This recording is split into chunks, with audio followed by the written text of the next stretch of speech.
Price the Lord. Blessing Karnataka TV പ്രോഗ്രാമിലേക്ക് എല്ലാ പ്രേക്ഷകർക്കും യേശുക്രിസ്തുവിൻ്റെ നാമത്തിൽ എൻ്റെ സ്നേഹവന്ദനം. കഴിഞ്ഞ എപ്പിസോഡ് എല്ലാവർക്കും അനുഗ്രഹവും വിടുതലുമായിരുന്നു എന്നറിയുവാൻ സാധിച്ചതിൽ ദൈവത്തിന് സ്തോത്രം. ഇനി ഞാൻ നിങ്ങളോട് സംസാരിക്കുവാൻ ഇഷ്ടപ്പെടുന്ന വിഷയം, നിന്റെ കയ്യിൽ ഇരിക്കുന്നത് എന്ത്? പുറപ്പാട് 4-ാം അധ്യായം 2-ാമത്തെ വാക്യം. യഹോവ അവനോട് നിന്റെ കയ്യിൽ ഇരിക്കുന്നത് എന്തേന്ന് ചോദിച്ചു. ഒരു വടിയെന്ന് അവൻ പറഞ്ഞു.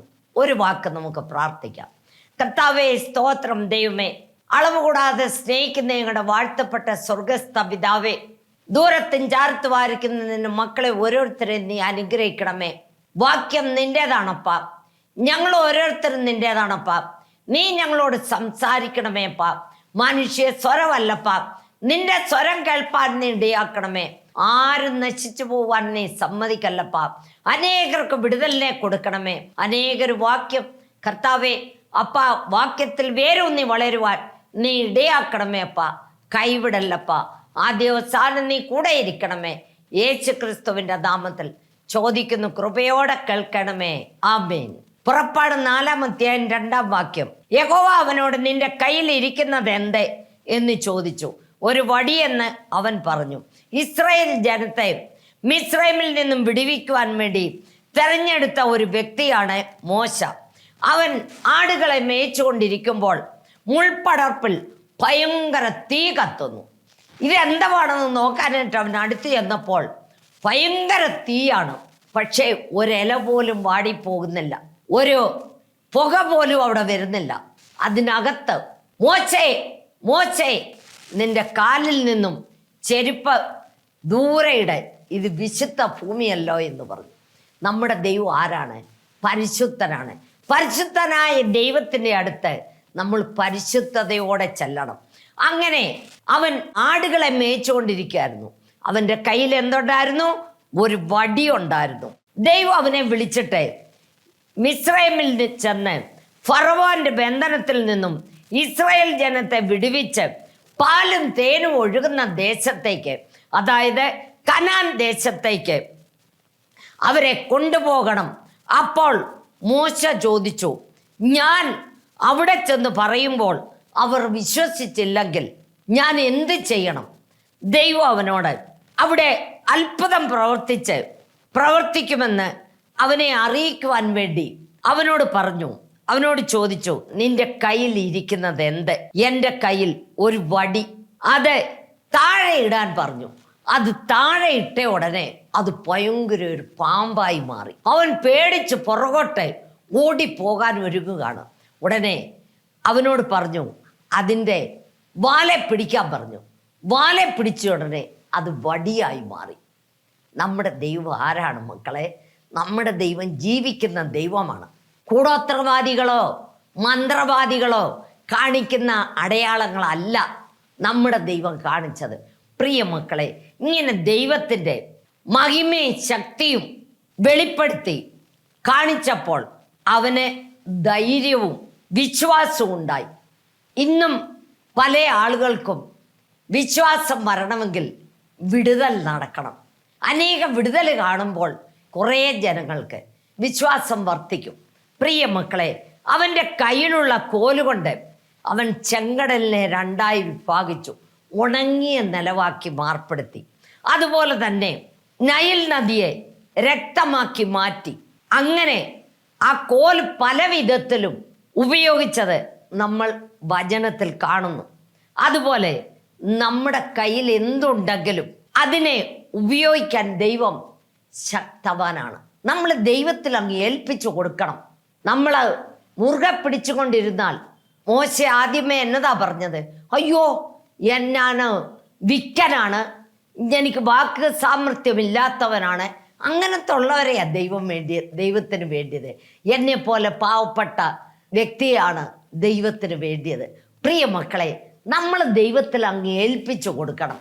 ഏൽപ്പിച്ചു കൊടുക്കുമ്പോൾ ദൈവമാണ് നമ്മളെ എടുത്ത് പ്രയോഗിക്കുന്നത്. ദൈവത്തിന് വേണ്ടി നമ്മുടെ ശരീര ആത്മ പ്രാണ ദൈവത്തിന് സമർപ്പിക്കണം. അപ്പോൾ ദൈവമാണ് നമ്മളെ, ഞാൻ വിക്കനാണ്, എനിക്ക് വിദ്യാഭ്യാസമില്ല, ഒരു യോഗ്യതയുമില്ല, എനിക്ക് സൗന്ദര്യമില്ല, എനിക്ക് അതില്ല ഇതില്ല പറഞ്ഞ് നമ്മൾ പേടിച്ച് എനിക്ക് ട്യൂണില്ല പാടാൻ, എനിക്ക് പ്രാർത്ഥിക്കാൻ അറിയത്തില്ല. പ്രാർത്ഥിക്കാൻ പഠിപ്പിക്കുന്ന ദൈവമാണ്. ദൈവം നമ്മളെ പ്രാർത്ഥിക്കുക. അവൻ്റെ ആ പരിശുദ്ധാത്മാവിൻ്റെ ശക്തി നമ്മുടെ മേൽ വരണം. ആ ശക്തിക്ക് വേണ്ടി വേണം നിങ്ങൾ പ്രാർത്ഥിക്കാൻ. ആ ശക്തി ലഭിച്ചു കഴിയുമ്പോൾ എല്ലാം ഈ ലോകത്തിൽ നടക്കും. അതുപോലെ നമ്മുടെ കയ്യിൽ എന്തുണ്ടോ അത് ദൈവസന്നിധിയിലേക്ക് നമ്മളെ ഏൽപ്പിച്ചു കൊടുക്കണം. അപ്പോൾ ദൈവം നമ്മളെ മോശയോട് കൂടെ ഇരുന്ന ദൈവമാണ് നമ്മോട് കൂടെ ഇരിക്കുന്നത്. മോശെ ദൈവം ഏതെല്ലാം വിധത്തിൽ ഉപയോഗിച്ചുവെന്ന് നമുക്ക് വചനം വായിക്കുന്നവർക്കറിയാം. മോശ ദൈവമായിട്ട് എപ്പോഴും അന്യോന്യതയോടുകൂടെ ദൈവം പറയുന്ന ഓരോ കാര്യങ്ങളും അവൻ ചെയ്യുമായിരുന്നു. അതുപോലെ നമ്മളെ തന്നെ ദൈവത്തിന് അങ്ങോട്ട് ഏൽപ്പിച്ചു കൊടുത്തു നോക്കിക്കേ. മോശയുടെ ദൈവമാണ് നമ്മുടെ ദൈവം. അതുപോലെ തന്നെ നമുക്ക് നോക്കാം 2 രാജാക്കന്മാർ 4-ാം അധ്യായം 2 മുതൽ 7 വരെയുള്ള വാക്യം നിങ്ങൾ വായിച്ചു നോക്കേ. അതിൽ 2-ാമത്തെ വാക്യം, ഞാൻ നിനക്ക് വേണ്ടി എന്ത് ചെയ്യണം പറക, വീട്ടിൽ നിനക്ക് എന്തുള്ളൂ എന്ന് ചോദിച്ചു. ഒരു ഭരണി എണ്ണയല്ലാതെ അടിയൻ്റെ വീട്ടിൽ മറ്റൊന്നുമില്ല എന്ന് അവൾ പറഞ്ഞു. പ്രിയ മക്കളെ, ആ പ്രവാചക ശിഷ്യന്മാരുടെ ഭാര്യമാരിൽ ഒരുത്തി ഏലീശയുടെ അടുക്കൽ ചെന്നിട്ട് നിലവിളിക്കുകയാണ്. നിലവിളിച്ചുകൊണ്ട് നിന്റെ ശിഷ്യനായ എൻ്റെ ഭർത്താവ് മരിച്ചുപോയി, അവന് ഒത്തിരി കടമൊക്കെ ഉണ്ടായിരുന്നു, ആ ഗേഹസിയെ പോലെ അന്യായമായിട്ട് കാശുണ്ടാക്കിയ വ്യക്തി അല്ലവൻ, പരമാർത്ഥമായിട്ട് ദൈവത്തെ സേവിക്കുകയും ദൈവത്തെ ആരാധിക്കുകയും ചെയ്ത വ്യക്തിയാണ് ആ മരിച്ചുപോയ വ്യക്തി. അവൻ അങ്ങനെ മരിച്ചു പോയപ്പോൾ അവന് ഒത്തിരി കടമുണ്ടായിരുന്നു. ആ കടക്കാരെല്ലാം കൂടെ വന്ന് അവൻ്റെ മക്കളെ പിടിച്ചുകൊണ്ട് പോയി അടിമയാക്കുവാനായിട്ട് ശ്രമിച്ചു. ആ സമയത്ത് ഈ സ്ത്രീ കരഞ്ഞും കൊണ്ട് എലീശയുടെ അടുത്ത് എന്ന് പറയുന്ന വാക്കാണ്, എൻ്റെ മക്കളെ പിടിച്ചുകൊണ്ട് പോകാനായിട്ട് വരുന്നു. ഉടനെ ദൈവം എലീശ അവളോട് ചോദിക്കുന്നു, നിന്റെ വീട്ടിൽ എന്തുണ്ട്? ഈ കാലത്തെ സ്ത്രീകളാണെ പറയും, ഒന്നുമില്ല സാർ, ഒന്നുമില്ല. അവള് ഉള്ളതുപോലെ പറഞ്ഞു, എൻ്റെ വീട്ടിൽ ഒരു ഭരണി എണ്ണ മാത്രം ഉള്ളൂ എന്ന് പറഞ്ഞു. ഉടനെ എലീശ അവളോട് പറഞ്ഞു, നീ അയൽവക്കത്തുള്ള ആൾക്കാരുടെ എല്ലാം വീട്ടിൽ പോയി ഒട്ടും കുറയരുത്, ഇഷ്ടംപോലെ പാത്രങ്ങൾ മേടിച്ചോണ്ട് വന്ന് മുറിക്കകത്ത് വെച്ചിട്ട് നീയും നിന്റെ മക്കളും കതകടച്ച് ആ എണ്ണ ഓരോ പാത്രത്തിലോട്ട് പകരാൻ പറഞ്ഞു. അതുപോലെ അവരുടെ മക്കള് എല്ലാ അയൽവക്കക്കാരുടെ അടുത്ത് പോയി ബക്കറ്റും കുടവും അങ്ങനെ അവരുടെ വീട്ടിലുള്ള പാത്രങ്ങളെല്ലാം മേടിച്ചുകൊണ്ട് വന്ന് മുറി നിറച്ച് വെച്ചു. ഈ സ്ത്രീയും മക്കളും അകത്ത് കയറി കതകടച്ച് ഈ എണ്ണ ഓരോ പാത്രത്തിലോട്ട് പകരാൻ തുടങ്ങി. എണ്ണ പകരും തോറും എണ്ണ ഇങ്ങനെ പൊങ്ങി വെള്ളപ്പൊക്കം ഭയങ്കര തിര വരുന്നത് പോലെ ഇതിനകത്തിങ്ങനെ എണ്ണ വന്നുകൊണ്ടിരുന്നു. നിറയുന്ന മാറ്റി വെക്കുക, ഇങ്ങനെ പാത്രം എല്ലാം തീർന്നു. ഇനി പാത്രമില്ലേ മക്കളെ എന്ന് ചോദിച്ചപ്പോൾ ഇല്ല, ഇനി പാത്രമില്ല എന്ന് പറഞ്ഞു. പറഞ്ഞു തീരുന്ന മുമ്പേ എണ്ണ എന്നായി, സ്റ്റോപ്പായി. അതെല്ലാം നിറച്ചവിടെ വെച്ചിട്ട് നമ്മളാണെങ്കിൽ സന്തോഷത്തോടുകൂടെ എല്ലാം കൊണ്ടുപോയി വിൽക്കാൻ നോക്കും. അവള് വിറ്റില്ല. അവൾ എന്ത് ചെയ്തു? ആ എലീശയുടെ അടുത്ത് ചെന്ന് വിവരമെല്ലാം പറഞ്ഞു. ഉടനെ എലീശ പറയുന്നു, നീ അത് വിറ്റ് നിന്റെ കടം വീട്ടി നീ നിന്റെ മക്കളും കഴിക്കാനുള്ള ആഹാര സാധനങ്ങളെ വാങ്ങിക്കോളാൻ. നോക്കാൻ നമ്മുടെ ദൈവം ആരാ മക്കളെ? നമ്മുടെ ദൈവത്താ കഴിയാത്ത ഒന്നുമില്ല. നിന്റെ വീട്ടിൽ എന്തുണ്ടോ അതേ രീതിയല്ലേ നീ ദൈവത്തിന് സമർപ്പിച്ച് മുട്ടേ നിന്ന് പ്രാർത്ഥിര്. ദൈവം നിന്റെ വീട്ടിൽ ഏലിയാവിനെ കൊണ്ട് കാക്കയ്ക്ക് അപ്പം ഇറച്ചി കൊടുത്ത ദൈവമാണ് നമ്മുടെ ദൈവം. ഒരു ഭരണി എണ്ണ കൊണ്ട് അവിടെ കടം മുഴുവനും വീട്ടി അവിടെ ജീവിതത്തിൽ അവളും മക്കളും ഉപജീവന മാർഗത്തിനായി ഇഷ്ടം പോലെ കാശും രൂപയും അവരുടെ കയ്യിലുണ്ടായി. നമ്മുടെ ദൈവം ആരാണ്? നമ്മുടെ ദൈവത്തെ കഴിയാത്ത ഒന്നുമില്ല മക്കളെ. നമ്മൾ ഒരു കാരണവശാലും നമുക്കെന്തുണ്ടോ അത് ദൈവത്തിൽ സമർപ്പിക്കണം. ദൈവത്തിൽ സമർപ്പിച്ച് നമ്മൾ മുട്ടൻ നിന്ന് പ്രാർത്ഥിക്കുക. ദൈവം നിങ്ങളെ അനുഗ്രഹിക്കും, എല്ലാ വിധത്തിലും അനുഗ്രഹിക്കും. ഒരു വിധത്തിലല്ല, ആത്മീയമായും അനുഗ്രഹിക്കും, ഭൗമ്യമായും അനുഗ്രഹിക്കും. അതുപോലെ തന്നെ ഇനി ഒരു വാക്യം നമുക്ക് നോക്കാം. 1 രാജാക്കന്മാർ 17-ാം അധ്യായം 12-13 വാക്യം. അതിനെ അവൾ, നിന്റെ ദൈവമായ യഹോവയാണ്, കലത്തിൽ ഒരു പിടി മാവും തുരുത്തിയിൽ അല്പം എണ്ണയും മാത്രമല്ലാതെ എനിക്ക് ഒരപ്പവുമില്ല. Praise the lord. പ്രിയ മക്കളെ, ഏലിയാവിനെ ദൈവം സാരാപ്തയിലെ വിധവയുടെ അടുക്കലേക്ക് പറഞ്ഞു വിട്ടു. നടന്ന് ചെല്ലുമ്പോൾ അനേക വിധവന്മാരുണ്ട്. ഏത് വിധവയാണെന്നൊന്നും ഏലിയാവിനോട് പറഞ്ഞില്ല. സാരാപ്തയിൽ ഒരു വിധവയുടെ അടുക്കലേക്ക് പോകാനാണ് പറഞ്ഞ്. അവൻ അങ്ങനെ നടന്നു ചെല്ലുമ്പോൾ ഒരു സ്ത്രീ ഒരു കൊച്ചു പയ്യനും കൂടെ നിന്ന് വിറക് പെറുകിക്കൊണ്ടിരിക്കുകയാണ്. ആ വിറക് പെറുക്കിക്കൊണ്ടിരിക്കുന്ന സ്ത്രീയോട് ഇവൻ ചെന്ന്, എനിക്ക് ഒരു പാത്രം വെള്ളം കുടിക്കാൻ തരാൻ പറഞ്ഞു. വെള്ളം എടുക്കാനായിട്ട് സ്ത്രീ അങ്ങനെ തിരിഞ്ഞു പോകുമ്പോൾ ഒരു പീസ് റൊട്ടി കഷ്ണം കൂടെ കൊണ്ടുവരണമെന്ന് പറഞ്ഞു. ഉടനെ അവൾ തിരിഞ്ഞിട്ട് പറയുന്നു, യജമാനനെ, എൻ്റെ വീട്ടിൽ സ്വല്പം മാവും സ്വല്പം എണ്ണയും അല്ലാതെ എൻ്റെ വീട്ടിലില്ല. അത് ഞാനും എൻ്റെ മകനും ഉണ്ടാക്കി തിന്ന് മരിക്കാനിരിക്കുകയാണ്. വർത്താനം പറയുമ്പോൾ നമ്മൾ വളരെ ശ്രദ്ധിച്ച് വർത്താനം പറയണം. ഞാനും എൻ്റെ മകനും അത് തിന്നിട്ട് മരിക്കാനിരിക്കുകയാണ്. കാരണം മഴയില്ല, ഭയങ്കര ക്ഷാമമാണ്. ആര് മുഖാന്തരമായി ക്ഷാമം ഉണ്ടായത്? ഏലിയാവ് മുഖാന്തരം. ഏലിയാവ് ദൈവത്തോട് പ്രാർത്ഥിച്ചു. ആഹാബ് രാജാവിൻ്റെ അടുത്ത് എന്നിട്ട് പറഞ്ഞു, ഞാൻ പറഞ്ഞല്ലാതെ ഈ ആണ്ടുകളിൽ മഴയും മഞ്ഞും ഉണ്ടാകത്തില്ലെന്ന്. ആ ഏലിയാവാണ് ഈ സ്ത്രീയുടെ അടുത്ത് എന്ന് ഒരു പീസ് റൊട്ടിയും വെള്ളവും ചോദിക്കുന്നത്. അപ്പോൾ അവൾ അങ്ങനെ പറഞ്ഞ ഉടനെ, നീ പോയി ആദ്യം ഉണ്ടാക്കുന്നത് എനിക്ക് കൊണ്ടുവരാൻ പറഞ്ഞു. അവൾ പോയി ആ വാക്കിന് വിധേയളാകി. അവൾ പോയി അടയുണ്ടാക്കി വെള്ളവും അടയും കൂടെ കൊണ്ടുവന്ന് ഈ ദൈവദാസന് കൊടുത്തു. പ്രിയ മക്കളെ, അതിൽ 14-ാമത്തെ വാക്യം, യഹോവ ഭൂമിയിൽ മഴ പെയ്യ്ക്കുന്ന നാൾ വരെ കലത്തിലെ മാവ് തീർന്നു പോകുകയില്ല, ഭരണിയിലെ എണ്ണ നിന്നു പോകുകയുമില്ല എന്ന് യഹോവ അരുളി ചെയ്യുന്നു. Price the Lord. ഹല്ലേലൂയ. അതുപോലെ തന്നെ അവൾ തിരിച്ചു ചെല്ലുമ്പോൾ, ദൈവദാസന് കൊടുത്തിട്ട് അവൾ തിരിച്ചു ചെല്ലുമ്പോൾ ഈ നീരുറവ പൊങ്ങുന്നത് പോലെ അവിടെ പാത്രത്തിൽ ഇങ്ങനെ എണ്ണ പൊങ്ങി വരുന്നു. അതുപോലെ തന്നെ മാവ് പാത്രത്തിൽ പൊങ്ങി വരികയാണ്. അവിടെ വീട്ടിൽ ഒരു ദാരിദ്ര്യവും ഇല്ലാതെ ഇഷ്ടം പോലെ ആൾക്കാർ വരാനും തുടങ്ങി.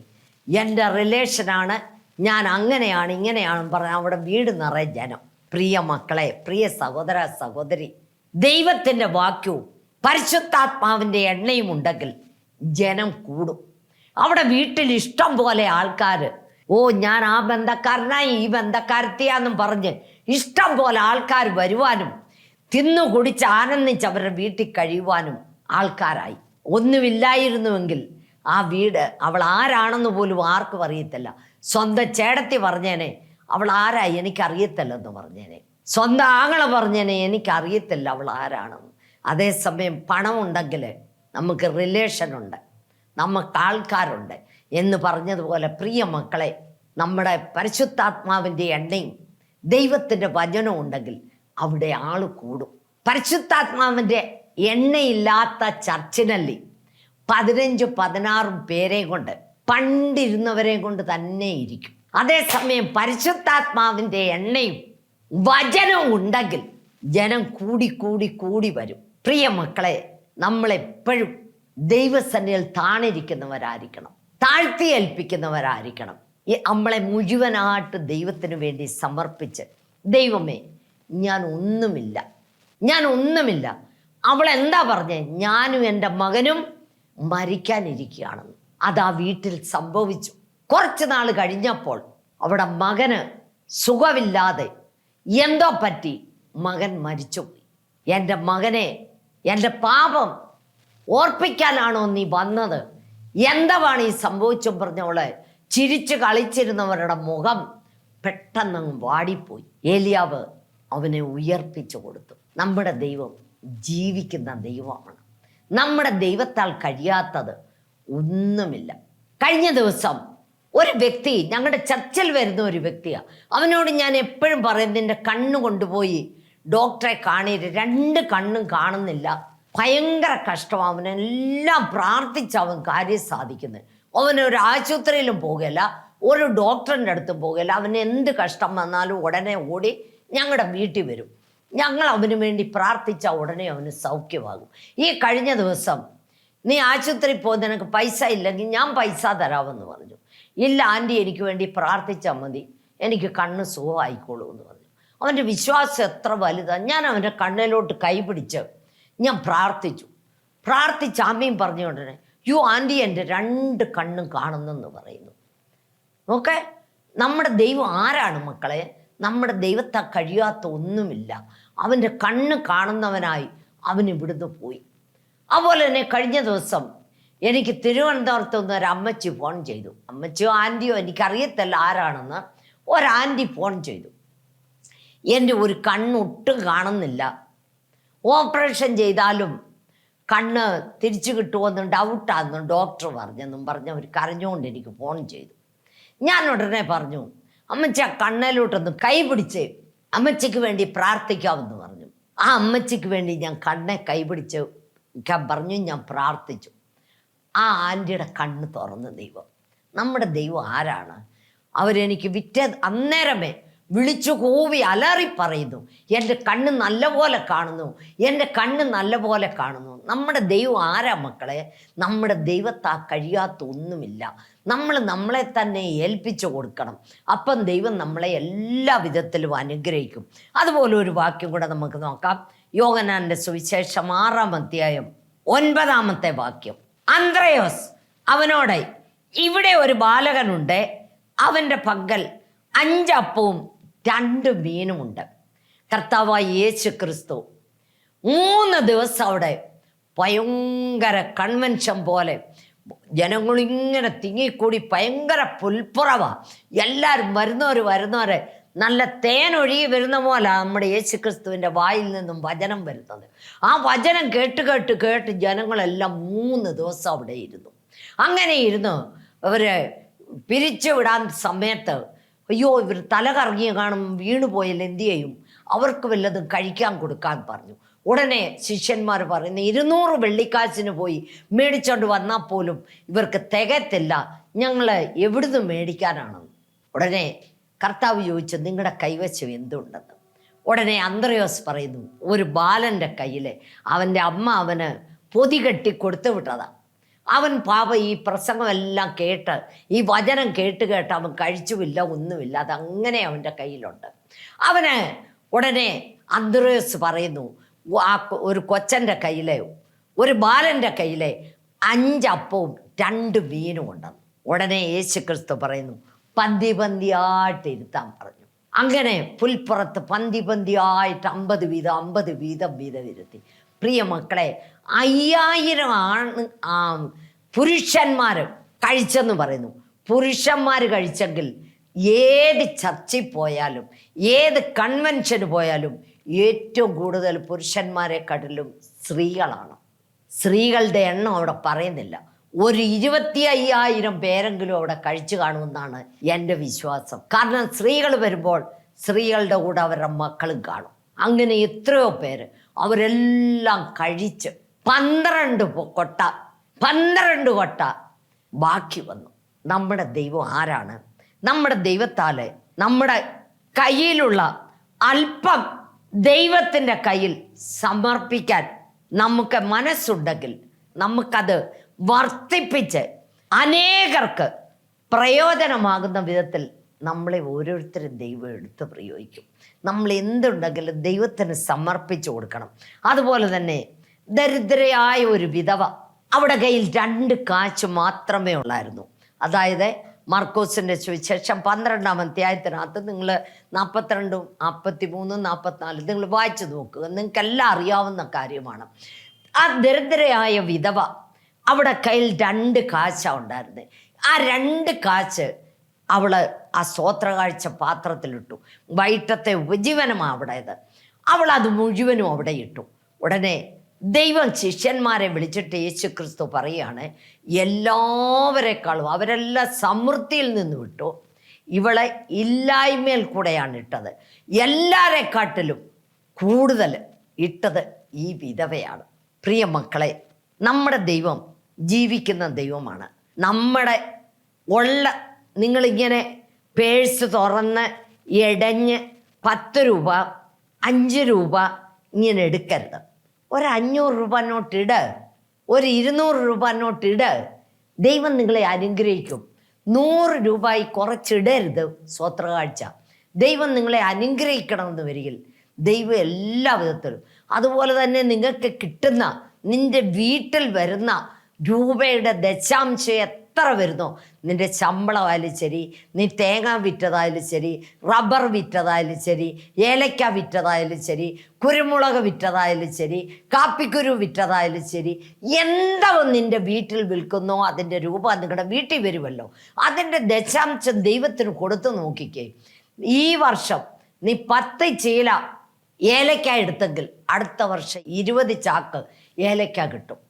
അതുപോലെ തന്നെ 10 ഷീറ്റാണ് നിനക്ക് ഒരു ദിവസം കിട്ടുന്നതെങ്കിൽ അടുത്ത വർഷം നിനക്ക് 20 വെച്ച് കിട്ടും. നീ കൊടുത്തു നോക്ക്. കൊടിരി കൊടൽപ്പെടുവതെന്നാണ് പറയുന്നത്. നിങ്ങൾ കൊടുത്താൽ ദൈവം ഇരട്ടിക്കരട്ടി ദൈവം അനുഗ്രഹിക്കും. ദൈവത്തെ കഴിയാത്ത ഒന്നുമില്ല. ഈ TV പ്രോഗ്രാം ചുമ്മാതെ വരുന്നതല്ല, രൂപ കൊടുത്തിടുന്നതാണ്. നിങ്ങൾ എന്തെങ്കിലും ദൈവത്തിന് വേണ്ടി ചെയ്താൽ ദൈവം നിങ്ങൾക്കതിൻ്റെ ഇരട്ടിക്കിരട്ടി പ്രതിഫലം തരും. അതുപോലെ തന്നെ ഞാൻ ഇന്നിവിടെ നടന്ന ഒരു സംഭവം പറയാൻ ആഗ്രഹിക്കുന്നു.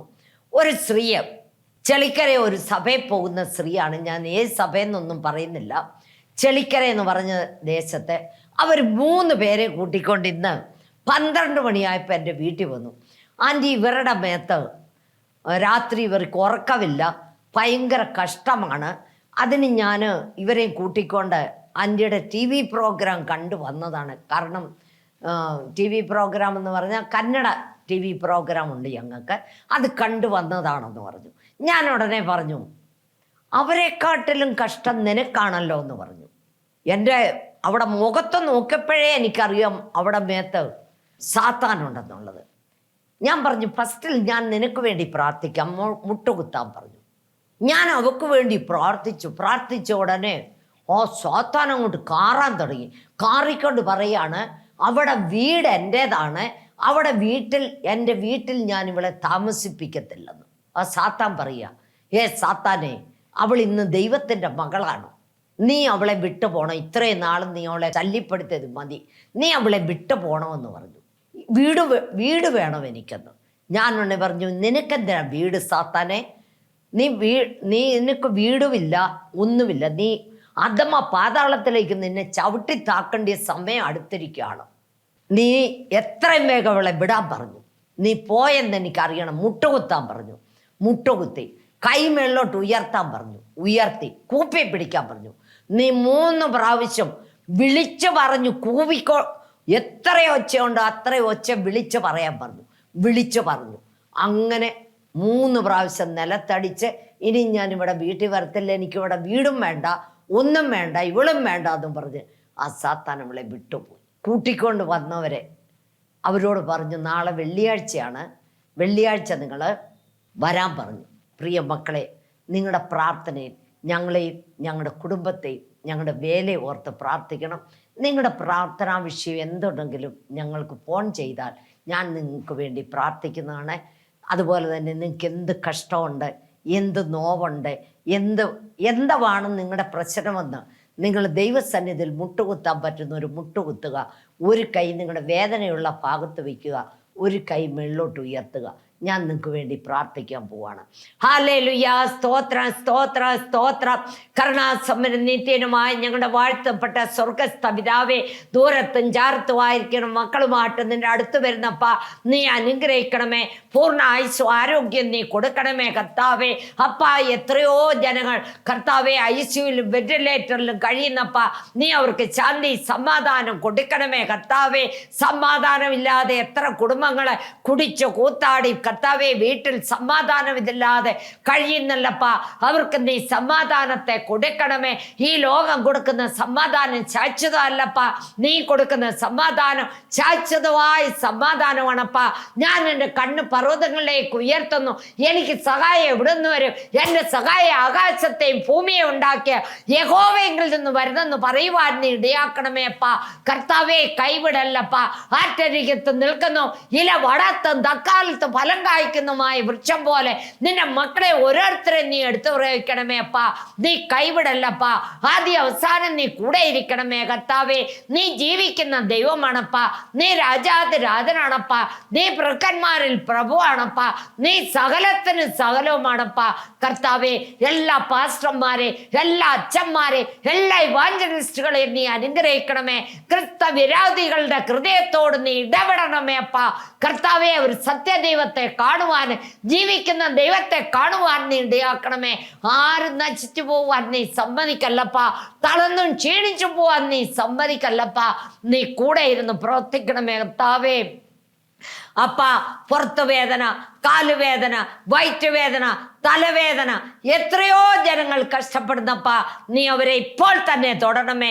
ഞങ്ങളുടെ നോവുകളെ, ഞങ്ങളുടെ പാപങ്ങളെ, ഞങ്ങളുടെ ശാപങ്ങളെ നിന്റെ ശരീരത്തിൽ വഹിച്ചല്ലപ്പ. നിന്റെ അടിപ്പിണരുകളാൽ സൗഖ്യം വന്നിരിക്കുന്നപ്പ, നിന്റെ അടിപ്പിണരുകളാൽ സൗഖ്യം വന്നിരിക്കുന്നപ്പ കർത്താവേ. പരിശുദ്ധാത്മനെ ഇപ്പോൾ തന്നെ തൊടണമേ, ഈ നിമിഷമേ തൊടണമേ. സ്വർഗം തന്റെ സിംഹാസനം, ഭൂമി തന്റെ പാദപീഠവുമായിരിക്കുന്ന യേശുവിന്റെ കരവിത നിങ്ങളുടെ മേലെ വരുന്നു, നിങ്ങളുടെ മേലെ വരുന്നു. ഇപ്പോൾ തന്നെ വിടുതൽ, ഈ നിമിഷമേ വിടുതൽ കർത്താവേ. അതുപോലെ തന്നെ കർത്താവേ അപ്പ, പെരപണി പൂർത്തിയാകാത്തവരുടെ പെരപണി പൂർത്തിയാക്കി കൊടുക്കണമേ.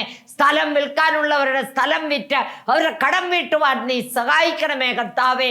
മക്കളുടെ വിവാഹം നടക്കാതെ എത്രയോ ജനങ്ങൾ കഷ്ടപ്പെടുന്നപ്പ, അവരുടെ വിവാഹം നടത്തി കൊടുക്കണമേ കർത്താവേ. മക്കളില്ലാത്തവർക്ക് മക്കളെ കൊടുക്കണമേ കർത്താവേ. നിന്റെ അത്ഭുതകരം പ്രവർത്തിക്കണമേ, നിന്റെ സ്വർഗീയകരം പ്രവർത്തിക്കണമേ കർത്താവേ. കൈവിടല്ലപ്പ. നിന്റെ സന്നിധിയിൽ വരുന്നവരെ നീ ഒരിക്കലും തള്ളിവിടുന്ന ദൈവമല്ലപ്പ, ഉപേക്ഷിക്കുന്ന ദൈവമല്ലപ്പ കർത്താവേ. നീ പ്രവർത്തിക്കണമേ. നീ പ്രവർത്തിച്ചിരിക്കുന്ന കൃപയ്ക്കാകി സ്തോത്ര. നിന്റെ അത്ഭുതകരം മുട്ടിയ കൃപയ്ക്കാകി, തൊട്ട കൃപയ്ക്കാകി സ്തോത്ര. കൈവിടല്ലപ്പ. ആദ്യ അവസാനം നീ കൂടെ ഇരിക്കണമേ. യേശു ക്രിസ്തുവിന്റെ നാമത്തിൽ ചോദിക്കുന്നു, കൃപയോടെ കേൾക്കണമേ. ആമീൻ. നിങ്ങളുടെ പ്രാർത്ഥനയിൽ ഞങ്ങളെ ഓർക്കുക. നിങ്ങളുടെ പ്രാർത്ഥന വിഷയം ഞങ്ങളെ എഴുതി അറിയിച്ചാൽ, ഫോൺ ചെയ്താൽ നിങ്ങൾക്ക് വേണ്ടി ഞാൻ പ്രാർത്ഥിക്കുന്നതാണ്. God bless you. Praise the Lord.